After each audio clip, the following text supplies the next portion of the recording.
Remove screws marked by red circles. Using plastic tool, pry up and remove bottom cover.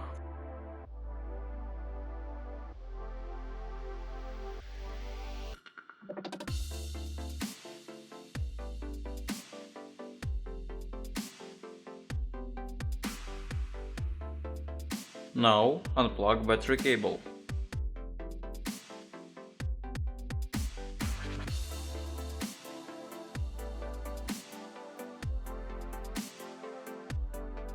Remove screws that secure the battery.